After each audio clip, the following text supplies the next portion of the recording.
सुगंधा और उसकी सास कांता के बीच एक अजीब सी जंग रहती थी। ये जंग थी किचन में कौन ज्यादा अच्छा काम करेगा और घर के सदस्यों के दिल जीतेगा। और उनकी इस जंग में हमेशा कुर्बान होते थे उनके दोनों पति। कैसे? आइए देखते हैं इस किचन पॉलिटिक्स की कहानी में। एक दिन किचन में, माँ जी, आज मैं बना रही हूँ मेथी की सब्जी।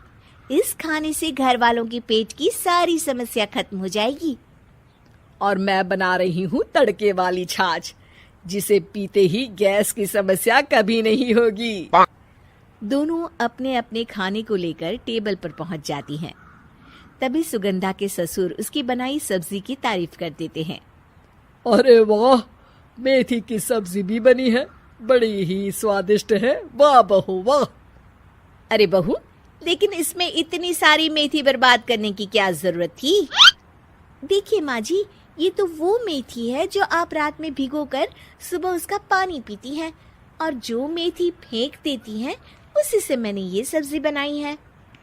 अरे वाह बहू, तुमने तो बड़ा ही समझदारी का काम किया। बस अब क्या था, कांता जी का तो मानो ये सुनकर खून ही सूख गया। वो फैसला कर लेती है कि किसी भी तरह वो अपने खाने की तारीफ लेकर ही रहेगी और सुगंधा को किचन में उसकी कमियां गिनाएगी। कांता फ्रिज खोलकर देख रही होती है और फिर सुगंधा से कहती है, अरे बहू, ये क्या, पूरा फ्रिज गंदा पड़ा है। तभी वहां सुगंधा का पति आ जाता है। वो सुगंधा को डांट कर कहता है, सुगंधा, तुम्हें कितनी बार कह रखा है कि वायरस फैल रहा है, साफ सफाई का पूरा ख्याल रखना है, लेकिन तुम किचन में इतनी गंदगी रखोगी तो कैसे चलेगा। सुगंधा सास की तरफ देखती है जहां वो मुस्कुरा रही होती है। सुगंधा समझ जाती है कि सास ने उससे बदला लेने के लिए ये सब किया है। दोनों रात के खाने की तैयारी में लग जाती हैं। दोनों ना एक दूसरे की तरफ देखती हैं और ना ही एक दूसरे से बातें करती हैं। रात को खाने की टेबल पर एक एक कर दोनों कई तरह के अलग अलग व्यंजन टेबल पर लगा देती हैं और अपने अपने पति के पास जाकर खड़ी हो जाती हैं। अरे खाइए जी खाइए, मैंने बड़ी मेहनत से बनाया है। प्लेट में वो खाना डालती हैं। सुगंधा भी दोनों की प्लेट में खाना डालते हुए कहती है, बड़ी ही मेहनत लगी है इस खाने को बनाने में। हाँ, दोनों को ना चाहते हुए भी सारा खाना खाना पड़ता है। कहीं दही तो कहीं मलाई तो कहीं मसाला। और इन सब के बाद दोनों बड़ी ही मुश्किल से अपने कमरे में सोने जाते हैं।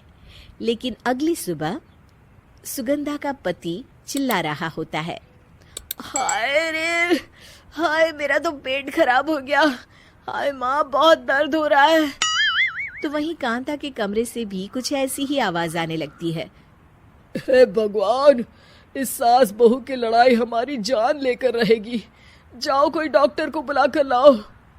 डॉक्टर आते हैं। दोनों को देखकर कांता और सुगंधा से कहते हैं, देखिए, आप दोनों इन्हें खाने में हल्का ही दीजिएगा। हो सके तो रात का खाना जल्दी खाया करे और वॉक किया करे।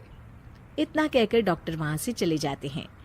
जिसके बाद एक बार फिर से दोनों बहुएं किचन में जाती हैं और खाना बनाने में लग जाती हैं। रात में खाने के टेबल पर दोनों एक बार फिर से खाना लगाने लगती है। पापा जी, मैंने ये पतली मूंग की दाल की खिचड़ी के साथ ये पापड़ और पुदीने की चटनी भी बनाई है।